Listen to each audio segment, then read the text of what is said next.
ಮೈಸೂರಿಗೆ ಬಂದಿದ್ದೆ. ಭಾಳ ದಿವಸದಿಂದ ಈ ಪರ್ಟಿಕ್ಯುಲರ್ ಪೊಲೀಸ್ ಸ್ಟೇಷನ್ಗೆ ಬರಬೇಕು ಅಂತ ಇತ್ತು ನನಗೆ. ಸುಮಾರು ಸಾರಿ ಬಂದಾಗೆಲ್ಲ ಇಲ್ಲಿ ಹೋಗೋವಾಗೆಲ್ಲ ನೋಡ್ಕೊಂಡು ಹೋಗ್ತಿದ್ದೆ. ಇದು one of the oldest police station ಇನ್ ಮೈಸೂರು. ಇದನ್ನು ನಾವು ಒಂದು ಮಾಡರ್ನೈಸೇಷನ್ ಮಾಡಬೇಕು. ಆಧುನಿಕವಾಗಿ ಏನೆಲ್ಲ ಕೆಲಸಗಳು ಪೊಲೀಸ್ ಸ್ಟೇಷನ್ನಲ್ಲಿ ಆಗ್ತಾಯಿದೆ ಅದನ್ನು ಒಂದು ಸ್ವಲ್ಪ ಏನೋ ಫ್ರೆಂಡ್ಲಿ ಆಗಿರಬೇಕು ಅಂತ, ಜನಸ್ನೇಹಿಯಾಗಿರಬೇಕು ಅಂತ, ಅದಕ್ಕೆ ಏನು ಅಟ್ಮಾಸ್ಫಿಯರ್ ಕ್ರಿಯೇಟ್ ಮಾಡಬೇಕು ಅಂತ ಹೇಳಿ ಅದನ್ನು ನೋಡೋಣ ಅಂತ ಬಂದೆ. ಇದು ಭಾಳ ನಾನು ಹೇಳಿದಾಗೆ ಹಳೆ ಪೊಲೀಸ್ ಸ್ಟೇಷನ್ನು. ಈಗ ರೆಕಾರ್ಡ್ ರೂಮ್ಸು ಇಟ್ಕೊಳ್ಳೋದಕ್ಕೆ, ಕಂಪ್ಯೂಟರ್ ಸಿಸ್ಟಮ್ ಇಟ್ಕೊಳ್ಳೋದಕ್ಕೆ, ಅವರ ಫೈರ್ ಆರ್ಮ್ಸ್ ಇಟ್ಕೊಳ್ಳೋದಕ್ಕೆ, ಬಂದೂಕ ಮತ್ತೊಂದು ಎಲ್ಲ ಇಟ್ಕೊಳ್ಳೋದಕ್ಕೆ, ಇದಕ್ಕೆಲ್ಲ ಬೇರೆ ಬೇರೆ.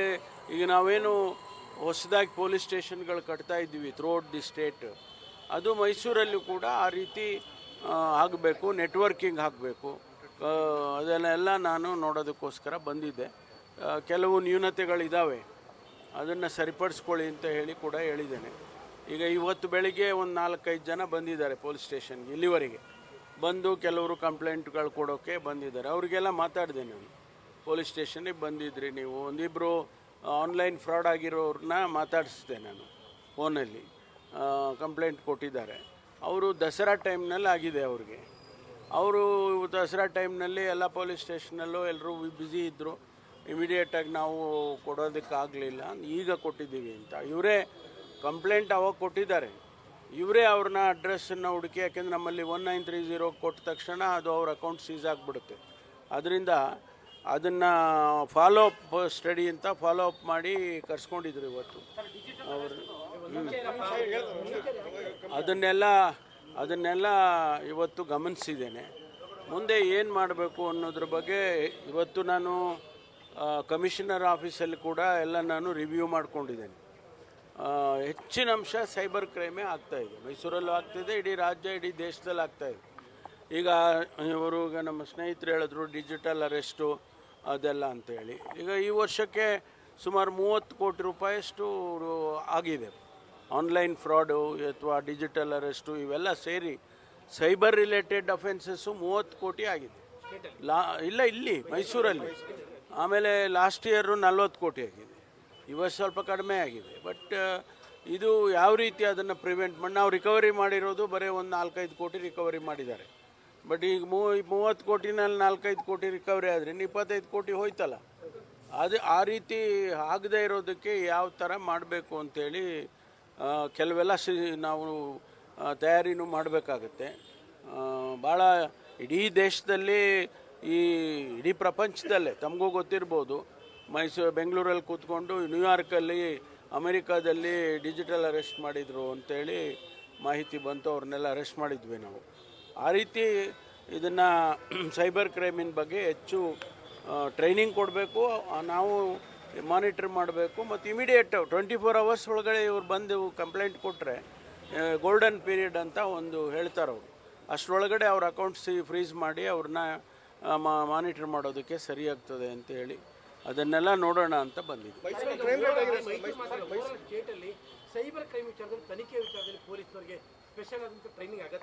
ಹೌದು, ನಾವು ಏನು ಮಾಡಿದ್ದೀವಿ ಅಂದರೆ ಪ್ರತಿ ಜಿಲ್ಲೆಯಲ್ಲಿ ಒಂದು ಸೈಬರ್ ಲ್ಯಾಬ್ ಕ್ರಿಯೇಟ್ ಮಾಡ್ತಾ ಇದ್ದೀವಿ. ಈಗಾಗಲೇ ಸುಮಾರು ಜಿಲ್ಲೆಗಳಲ್ಲಿ ಆಗಿದೆ. ಬೆಂಗಳೂರಿನಲ್ಲೂ ಕೂಡ, ಸಿಟಿಯಲ್ಲೂ ಕೂಡ ಆಗಿದೆ. ಅಲ್ಲಿ ನಾವು ಟ್ರೈನಿಂಗ್ ಕೊಡ್ತೀವಿ.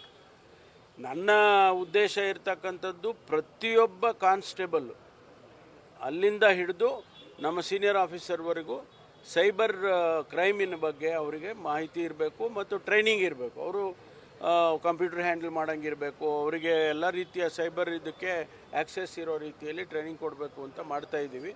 ಅದು ಈಗಾಗಲೇ ಅನೇಕ ಜಿಲ್ಲೆಯಲ್ಲಿ ಪ್ರಾರಂಭ ಆಗಿದೆ. ಅಲ್ಟಿಮೇಟ್ಲಿ 1 or 2 ಇಯರ್ಸಲ್ಲಿ ನಾವು ಕಂಪ್ಲೀಟ್ ಎಲ್ಲ ನಮ್ಮ ಸಿಬ್ಬಂದಿಗೆ ಕೂಡ ಅದನ್ನು ಮಾಡಬೇಕು ಅಂತ ಇದೆ. ಜನಗಳಿಗೆ ಅವೇರ್ನೆಸ್ ಹೇಗೆ ಮಾಡ್ತೀರಾ ಸರ್? ಅಂದರೆ ಸೈಬರ್ ಕ್ರೈಮ್ ವಿಚಾರವಾಗಿ ಜನಗಳಿಗೆ ಅವೇರ್ನೆಸ್ ಹೇಗೆ ಮಾಡ್ತೀರಾ? ಈಗ ಡಿಜಿಟಲ್ ಅರೆಸ್ಟ್ ಆದ ನಂತರ ಅತಿ ಒತ್ತಡದಲ್ಲಿ ಕೆಲಸ ಮಾಡ್ತಾ ಇದ್ದಾರೆ. ಇದರಿಂದಾಗಿ ರಿಸಲ್ಟ್ ಬರೋದು ಸಾಮಾನ್ಯವಾಗಿ ಸಿಗೋದಿಲ್ಲ. ಒತ್ತಡ ಸರಿ ಎಲ್ಲ ನೋಡಿ, ಇಲ್ಲ ನಾವು ಈಗ ನ್ಯಾಷನಲ್ ಪೊಲೀಸ್ ಕಮಿಷನ್ನಿಂದ ನಮಗೆ ಒಂದು ಪೊಲೀಸಿಗೆ ಎಷ್ಟು ಅವರ್ ಡ್ಯೂಟಿ ಮಾಡಬೇಕು, ಒಂದು ಪೊಲೀಸಿಗೆ ಎಷ್ಟು ಅವ್ರಿಗೆ ಕೆಲಸ ಮಾಡಬೇಕು, ಇದೆಲ್ಲ ಕೊಟ್ಟಿದ್ದಾರೆ. ಆದರೆ ಕೆಲವು ಟೈಮ್ನಲ್ಲಿ ಏನಾಗುತ್ತೆ, ಈಗ ರೆಕ್ರೂಟ್ಮೆಂಟ್ ಮಾಡ್ತೀವಿ, ರೆಕ್ರೂಟ್ಮೆಂಟು ಅನೇಕ ವರ್ಷ ನಿಂತೇ ಹೋಗಿತ್ತು, ಈಗ ಮತ್ತೆ ಪ್ರಾರಂಭ ಆಗಿದೆ ಕಳೆದ 2 ವರ್ಷದಿಂದ. ಈಗ ನಿಮ್ಗೆ ಗೊತ್ತಲ್ಲ, PSI ಸ್ಕ್ಯಾಮ್ ಆಗಿದ್ದು ಗೊತ್ತು ನಿಮಗೆ, ಅದೆಲ್ಲ ಸ್ಟಾಪ್ ಆಗೋಗಿತ್ತು. ಈಗ ಅದನ್ನೆಲ್ಲ ಬಿಡುಗಡೆ ಮಾಡಿ ಈಗ ಸಬ್ ಇನ್ಸ್ಪೆಕ್ಟರ್ಗಳನ್ನ ಈಗ 900 ಜನ ಸಬ್ ಇನ್ಸ್ಪೆಕ್ಟರ್ನ ರೆಕ್ರೂಟ್ ಮಾಡಿದ್ದೀವಿ, ಟ್ರೈನಿಂಗಲ್ಲಿದ್ದಾರೆ. ಇನ್ನು 2 ತಿಂಗಳಿಗೆ ಇಲ್ಲೇ ಮೈಸೂರಲ್ಲಿ ಇರೋರೇ ಮುಗಿಸ್ತಾರೆ. 300 ಜನ 400 ಜನ ಇದ್ದಾರೆ ಇಲ್ಲಿ. ಆ ರೀತಿ ಈಗ ನಾವು ಮ್ಯಾನೇಜ್ ಮಾಡ್ಕೊಂಡು ಹೋಗಬೇಕು. ಇಲ್ಲೇ ಇದ್ದರೆ ನೀವು ಹೇಳ್ದಂಗೆ ಪ್ರೆಷರ್ ಆಗುತ್ತೆ, ಏನು ಮಾಡೋಕ್ಕಾಗೋದಿಲ್ಲ ಅದನ್ನು.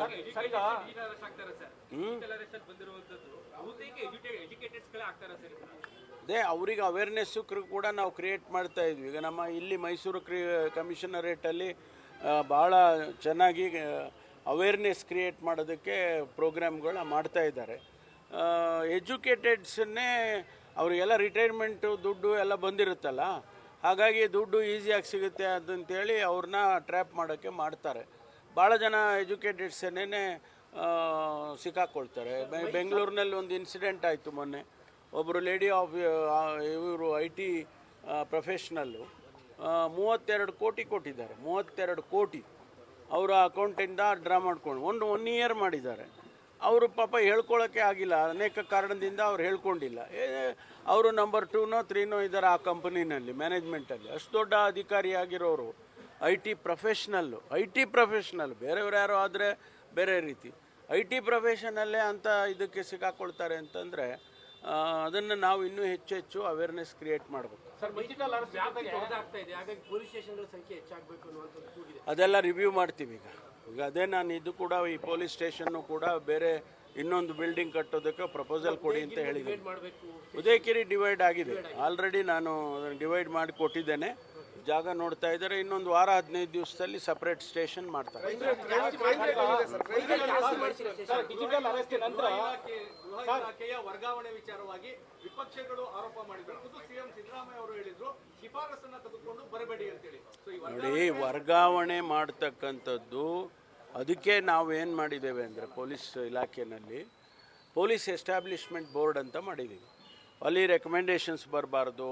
ಅಲ್ಲಿ ನಮ್ಮ ಇಲಾಖೆಯ ವತಿಯಿಂದ ಕೆಲವು ನಿಯಮಗಳೇನು ಮಾಡಿದ್ದಾರೆ ಆ ಚೌಕಟ್ಟಿನಲ್ಲೇ ಇರಬೇಕು ಅಂತ. ಈಗ ಉದಾಹರಣೆಗೆ ಹೇಳ್ತೀನಿ, ನಾನು ಈ ಬಾರಿ ಬಂದ ಮೇಲೆ 1 ವರ್ಷಕ್ಕೆ ಟ್ರಾನ್ಸ್ಫರ್ ಮಾಡ್ಬೋದು ಅಂತ ಇತ್ತು. 1 ವರ್ಷಕ್ಕೆ ವರ್ಷ. ಸೊ ನಮಗೂ ಒತ್ತಡ, ಆಮೇಲೆ ಇಲಾಖೆಯಲ್ಲೂ ಕೂಡ ಸರಿಯಾಗಿ ಕೆಲಸಗಳಾಗ್ತಿರಲಿಲ್ಲ. ಹಾಗಾಗಿ 2 ವರ್ಷ ಮಾಡಿದ್ವಿ. ಈಗ 2 ವರ್ಷಕ್ಕೆ ಕಂಪಲ್ಸರಿ 2 ವರ್ಷ ಆಗಿರಲೇಬೇಕು. ನಾನು ಇಲ್ಲಿಂದ ತೆಗಿಯೋನು 2 ವರ್ಷ ಆಗಿರಬೇಕು, ಮತ್ತು ಒಬ್ಬನ ಅಲ್ಲಿಗೆ ಹಾಕಬೇಕಾದ್ರೆ ಅವನಿಗೂ 2 ವರ್ಷ ಆಗಿರಬೇಕು. ಆದ್ದರಿಂದ ಸ್ವಲ್ಪ ಮಟ್ಟಿಗೆ ಅದು ಸುಧಾರಿಸಿದೆ. ಹಾಗಾಗಿ ಅನೇಕ ಬದಲಾವಣೆಗಳನ್ನು ಕೂಡ ತರ್ತಾ ಇದ್ದೀವಿ. ಸ್ವಲ್ಪ ನಿಧಾನ ಆಗುತ್ತೆ. ಅದೆಲ್ಲ ಅವ್ರು ಹೇಳ್ಕೊಳ್ತಾರೆ. ಅವರಿದ್ದಾಗ ವರ್ಗಾವಣೆ ಮಾಡಲಿಲ್ವಾ? ಅಲ್ಲ, ಅವರು ಒಂದು ವರ್ಗಾವಣೆ ಮಾಡಿಲ್ಲ ಅಂದರೆ ನಾವು ಒಪ್ಕೊಳ್ಳೋಣಪ್ಪ, ನಮ್ಮ ತಪ್ಪಾಗಿದೆ. ಪೊಲಿಟಿಕಲ್ ಆಗಿ ಸೀನಿಯರ್ ಮೋಸ್ಟ್ ಕಾಂಗ್ರೆಸ್ ಮೆನ್ ಇದ್ದೀರಿ, ಕಾಂಗ್ರೆಸ್ ಅಲ್ಲಿ ನಡೀತಾ ಇರುವಂತಹ ಕುರ್ಚಿಯ ವಿಚಾರ ಪಾರ್ಟಿಗೆ ಎಫೆಕ್ಟ್ ಮಾಡ್ತಾ ಇಲ್ವಾ?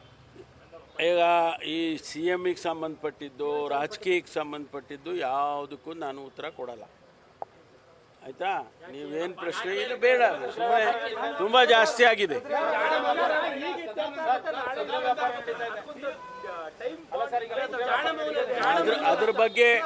ಅದ್ರ ಬಗ್ಗೆ ಯಾವುದನ್ನು ನಾನು ಉತ್ತರ ಕೊಡೋದಿಲ್ಲ. ನೀವು ಬೇರೆ ಇಲಾಖೆ ಬಗ್ಗೆ ಕೇಳಿದರೆ ಅದು ಏನಾರ ಅಂತ ತಿಳ್ಕೊಳ್ಳಿ. ಅಲ್ಲಲ್ಲ, ನೀವು ಏನಾರ ತಿಳ್ಕೊಳ್ರಿ, ನಾನು ಅದ್ರ ಬಗ್ಗೆ ಮಾತಾಡೋಲ್ಲ.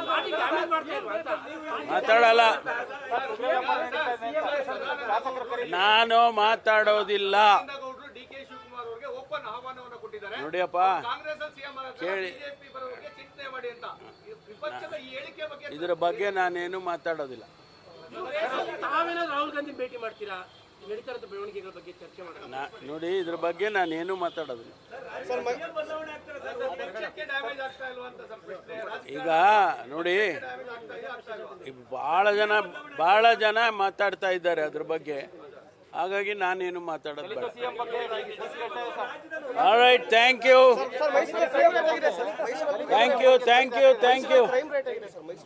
ಯು.